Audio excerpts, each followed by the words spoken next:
Hey, 8th grade. What I wanted to do was give you a little extra help on this worksheet that I had given you so you can practice each one. Here's a recommendation. I would do all of the rectangular prisms, okay? Do those first, then do the triangular prisms all together, and then do all of the cylinders. And that way you're not jumping back and forth, okay?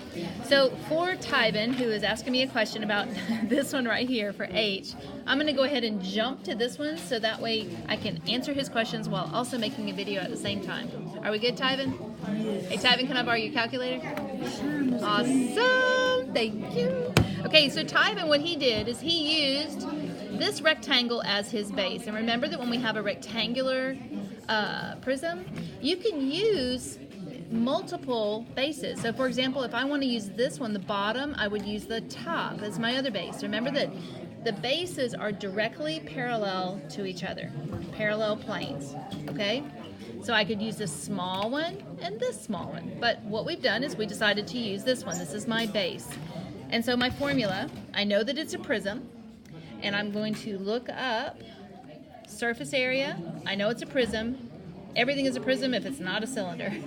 And I want to find the total surface area, which is pH plus 2b.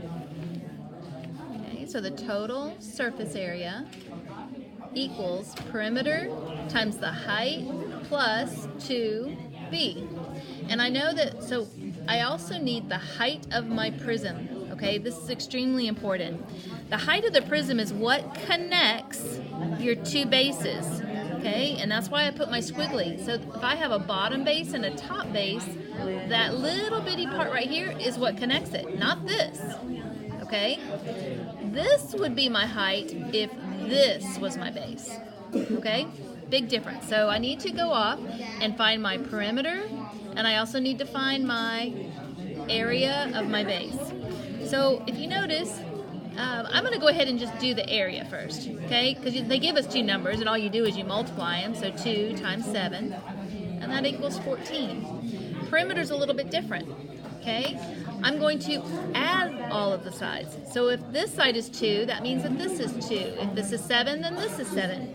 And so I can add 2 plus 2 plus 7 plus 7, or what I can do is 2, I have two sides that are 2 centimeters long, and add two sides that are 7 centimeters. So 4 plus 14 is 18. Okay?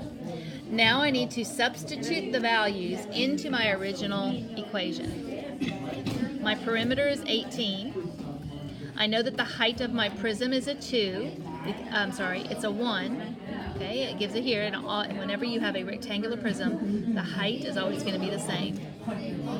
Plus 2, and the area of my base is 14. So it's 18 plus 28 equals 46. Okay? All right, so what we're going to do is we are going to move on to a triangular prism now. Okay, I'm not going to do all of them for you. Okay? Can you quiet everybody? Thanks. All right, so on a triangular prism, and this just so happens that the triangle is on the base, is on the bottom, sorry. Okay, because sometimes it's not going to be. But the reason that the prism gets its name is because of the base. Okay. Alright, Miss K's trying to film a video, so... Alright, so the total surface area is going to be the perimeter times the height plus your two bases. Okay? So I need to go down and find my perimeter and find my base. The area of the base. So my perimeter, okay, to find this, and they gave us dimensions up here, so I know that this is going to be 8 and this will be 6. And I just add those sides, 10 plus 8 plus 6. And the area of my base, remember on a triangle, is your base times your height divided by 2. So your base, this is not a base. Your base is the base and the height are the two legs that make a right triangle. So 8 times 6 divided by 2. equals 48 divided by 2 is 24. And 18 is 24. It just so happens that they happen to be the same. Doesn't happen all the time. Okay, so my perimeter is 24, and my height of my prism is what connects my two bases, right? Here's another base.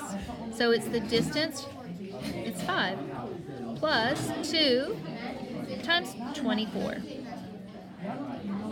So 24 times 5 plus 2 times 24. Oh, I did all that for nothing.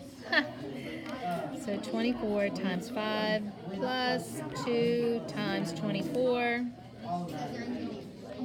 equals 168 centimeters squared. And I'm going to double check down here, and I got it right. All right. So all you have to do is you just have to follow the formula. It's not hard. And please, please, please show your work. That's what I'm looking for. Okay. All right. On the next one, you have a formula. This is a cylinder, so I need to look up a different formula. The beauty of cylinders is that you don't have to find the perimeters built in to the formula. So 2 pi RH plus 2 pi r squared. And this worksheet actually uses the pi key. You don't have to use 3.14. So now I'm going to substitute any of my values. So I have any of the values that are given, which is the 7 and the 9. The 9 is my height of my cylinder, and the 7 is my radius. So 2 pi, I'm just going to use little dots. My radius is 7, my height is 9, plus 2 pi, and my radius is 7 squared. Okay, so let's kind of slowly put that in the calculator and make sure that you can read it and double check it. So I had a 2, and I'm going to multiply it times my pi times 7 times 9. Okay, and now I'm going to add 2 times pi times 7 squared. And there's your answer. So it's 703 and 7/10, and you can round. Okay? And that's what the answer is on the bottom. All right, guys, I hope this helps. I do want you to finish the last few. And there's not too many more, maybe about 5 or 6. All right? Bye-bye.